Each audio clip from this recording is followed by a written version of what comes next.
What is up everybody? I hope you all are doing great. मेरा नाम है किशोर और आज अपन बात करते हैं वन पीस के चैप्टर 1053 के बारे में।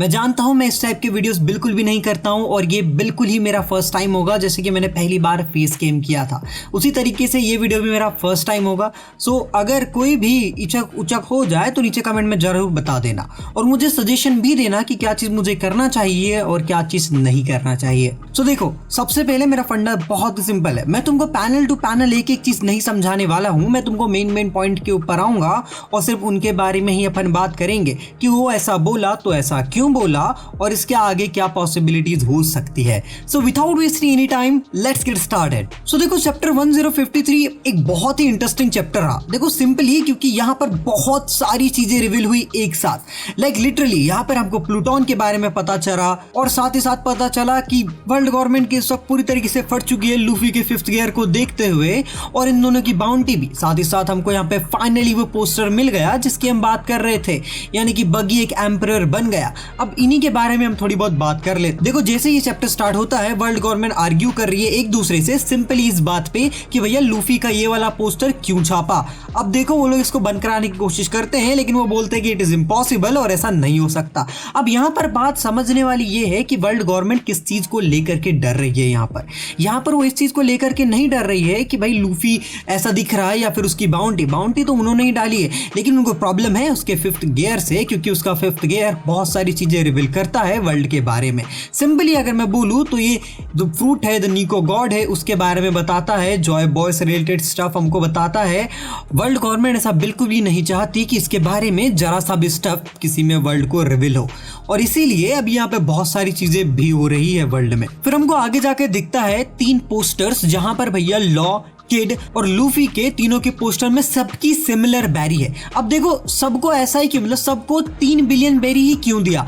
अब ये एक बहुत ही इंटरेस्टिंग टॉपिक है बात करने लायक। सबसे पहले मैं बता दूं, ऐसा उन लोगों ने इसलिए करा है ताकि वो लोग ये ना बता पाए कि देखो लूफी ने उसको हराया, ये सब लोग जानते हैं, और किड और लॉ ने मिल करके बिग मॉम को हराया, ये सब लोग जानते हैं। लेकिन इस बात को उनको छुपाना है कि वर्ल्ड के स्ट्रॉन्गेस्ट मॉन्स्टर को, जिसको वर्ल्ड गवर्नमेंट भी नहीं हरा पाई थी अभी तक ढंग से, उसको लूफी, मंकी डी लूफी ने बहुत ही बुरी तरीके से हरा दिया और बहुत ही फनी एंड रिडिकुलस वे में। इसलिए इन लोगों ने क्या करा कि वो लोग इस बात को हाइड कर सके, ऐसा प्रोपेगेंडा चलाया कि वो लोग इस बात को हाइड कर सके।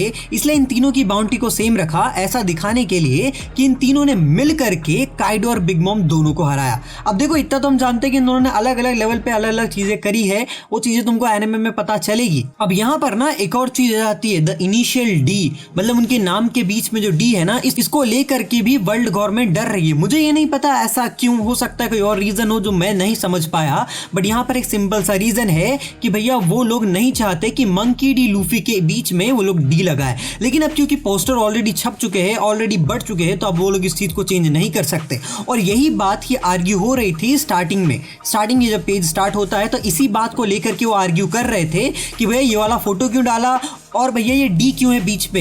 जैसे होता है ना, तुम काम कर रहे हो, तुम कंप्यूटर ऑपरेटर, भाई ये क्यों करा, वो क्यों करा, चल चेंज कर, ऐसी बात है। यहाँ पर वो लोग ऐसा बिल्कुल भी नहीं चाहते कि वो डी कभी भी किसी को दिखे और ये फोटो कभी भी किसी को दिखे। लेकिन अब ऑलरेडी ये सब कुछ छप चुका है, बढ़ चुका है, सब इस बात को चेंज नहीं कर सकते। फिर आगे आते हैं चैप्टर में और हमको पता चलता है प्लूटोन के बारे में, जहाँ पे निको रॉबिन है, वहां पर वो ऐसे ही कुछ स्टफ को देख रही होती है एक अंडरग्राउंड चेंबर में, और तभी वहां पर आ जाता है this mask guy, I don't remember his name. Okay, उसका नाम था तेंगू सान या तेंगू भैया। सो भैया जो तेंगू भैया होते हैं ना, उनका बड़ा ही सिंपल फंडा होता है। वो बोलता है कि ये सब चीजें मेरा आर्टिस्टिक वर्क है जो कि मैं पहले किया करता था, पर मैं बहुत सालों से इन चीजों में इम्प्रिजन्ड हूँ और मैं ये सब कुछ अब नहीं कर पाता हूँ। वहीं पर वो आगे जाके उसकी आइडेंटिटी रिवील करता है, और ये one of the best identity reveal मुझे लगा।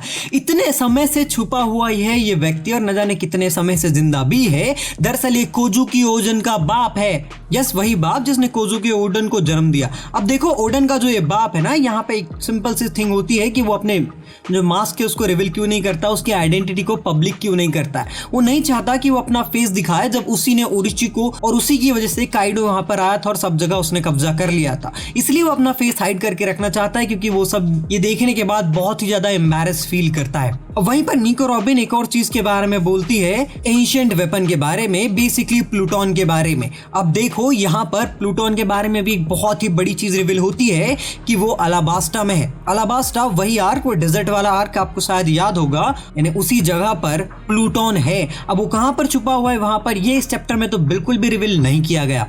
अब देखो चैप्टर एंड होते रहता है और हमको एक और बहुत ही तगड़ी चीज दिखती है। मैंने इससे पहले इससे ज्यादा पावरफुल कैरेक्टर वन पीस के अंदर नहीं देखा है। ये नेवी हेडक्वार्टर का एक एडमिरल है और इसका नाम इतना टफ है कि मैं 4 बार तो कोशिश कर चुका हूँ, फिर भी मैं हर बार गलत प्रोनाउंस कर रहा हूँ। सो मैंने प्रोनाउंस करना ही छोड़ दिया। तुम्हारे पास नाम है भाई, तुम लोग ही देख लो इसको। और ये इतना ज्यादा पावरफुल है कि क्वीन जैसे कैरेक्टर एंड किंग जैसे कैरेक्टर को बहुत ही बुरी तरीके से धो रहा है। मुझे समझ नहीं आया ऐसा क्यों, लेकिन यहाँ पर एक और चीज रिवील हुई, इसके पास कोई प्लांट रिलेटेड डेविल फ्रूट की पावर्स है। और इतना तो है भाई कि ये क्वीन को वहां पर बहुत ही बुरी तरीके से मार रहा है। ऐसा मैंने इससे पहले नहीं देखा, यानी कि काइडो से भी बुरा मारा है। जैसे किसी 25 साल का व्यक्ति 5 साल को बच्चे को मारता है ना, उसी तरीके से चाटे ही चाटे दिए जा रहा है। आई मीन लात ही लात। सो भाई यही हो रहा है और ये बहुत ही ज्यादा पावरफुल बताया गया है इसको। और यहीं पर ही होता है कि आगे देखता है कि सेलिब्रेशन चल रहा है। तुम लोगों को पता ही होगा, ऑलरेडी सेलिब्रेशन चल रहा है क्योंकि ये लोग जीत गए हैं। इनकी फीस्ट होती ही रहती है, अब ये लोग जीत गए। सो मुझे नहीं पता ये आगे जाके उस सेलिब्रेशन को बिगाड़ने वाला है या फिर सेलिब्रेशन में ज्वाइन होने वाला है, क्योंकि लास्ट में एक लाइन कहता है जो कि बहुत ही ज्यादा इंपैक्ट डालती है और शायद फोरशैडोइंग है आगे आने वाले फ्यूचर मांगा चैप्टर्स की, या फिर मैं कहूँ फाइनल सागा की, कि कैसे ये लोग यहाँ पर बड़े आराम से एंजॉय कर रहे हैं और वहीं पे पूरे वर्ल्ड की लगी पड़ी है, पूरे वर्ल्ड की 12 बजी पड़ी है। और उसके बाद एक और चीज रिवील होती है इस चैप्टर में कि भैया यहाँ पे 4 नए एम्परर्स की बात करी गई है। ये 4 नए एम्परर्स है, शैंक्स, लूफी, ब्लैकबियर्ड एंड लास्टली बगी। अब यहाँ पर बगी का जो एम्परर बनना है ये मुझे बिल्कुल भी समझ नहीं आ रहा है और मैं इसके ऊपर और रिसर्च कर रहा हूँ। जैसे मेरी रिसर्च खत्म हो जाएगी मैं इसके ऊपर एक डेडिकेटेड वीडियो लाऊंगा कि ऐसा क्यों और ये एम्परर क्यों बना, क्या पावर से इसके ऊपर और जो भी चीज है। सो देखो ये था मेरा रिव्यू। इससे बहुत सारी चीजें हमको आगे फोरशैडोइंग के लिए पता चलती है कि कैसे जो अभी जो वर्ल्ड है, मतलब वानों से हट के जितना भी वर्ल्ड है वहाँ की 12 बजी पड़ी है। पूरा जो सिस्टम है वो पूरा टूटा हुआ है। पूरी जो अथॉरिटीज थी वो कभी भी कंट्रोल नहीं कर पा रही है पूरे वर्ल्ड पे। और ये बहुत अच्छी फोरशैडोइंग है आगे फाइनल सागा को लेकर के, क्योंकि तुमको पता है कि जब व्हाइट बियर्ड ने बोला था कि जब भी कोई वन पीस देख लेगा ये वर्ल्ड अपसाइड डाउन हो जाएगा। और यहाँ पर लूफी अभी सिर्फ 4th पॉनिग्लिफ ढूंढने की कोशिश ही कर रहा है और ऑलरेडी वर्ल्ड की 12 बज रही है। तो सोचो जब वो 4th पॉनिग्लिफ ढूंढ लेगा और उसके बाद जब वो फाइनली लाफ्टेल तक पहुंच जाएगा तब पता नहीं क्या होगा इस वर्ल्ड में।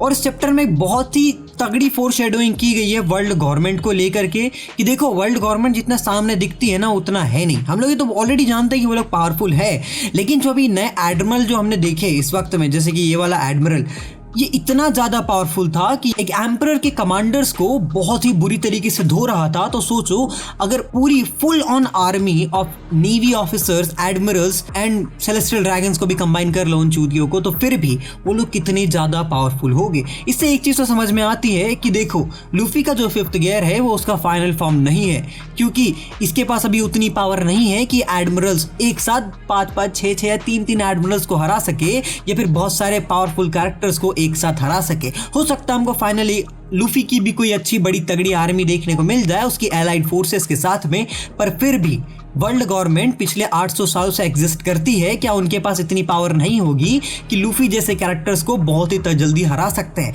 इसका मतलब लूफी अभी एक और पावर अप मिलेगा और मेरे अकॉर्डिंग और बहुत सारे फैंस के अकॉर्डिंग भी उसका ये पावर अप रिलेटेड होगा हाकी से, क्योंकि हमने उसका डेविल फ्रूट का तो फाइनल फॉर्म देख लिया, लेकिन हाकी अभी भी बाकी है। हाकी में अभी भी वो डेवलपमेंट कर रहा है, जैसे कि तुमने वानो वाले आर्क में देखा ही होगा। वो एक नई टाइप की हाकी सीखता है और उसको मास्टर करने की कोशिश करता है, लेकिन रेली और गोल्डी रोजो जैसे कैरेक्टर जिनकी हाकी और भी ज्यादा एडवांस थी, और वहीं पर सैंक्स जैसे कैरेक्टर जो कि नहीं चाहते भी उनकी हाकी निकल ही जाती है, वो इतनी पावरफुल हाकी जब रखते हैं तो सोचो कि हाकी का फाइनल फॉर्म क्या होगा हाकी का फाइनल फॉर्म, और उसके डेविल फ्रूट को कंबाइन करके कितना ज्यादा पावरफुल बन सकता है लूफी अभी भी। इसका मतलब जो अभी हम पावर अप्स देख रहे हैं लूफी के अंदर वो उसका फुल पोटेंशियल नहीं है, अभी और पोटेंशियल बाकी है उसके अंदर, जो कि ओडा शायद हार्नेस करेगा इस फाइनल सागा में। सो आई होप तुम लोगों को वीडियो पसंद आया होगा। मैं मिलता हूँ किसी नए वीडियो में किसी नए टॉपिक के साथ, तब तक के लिए बाय बाय।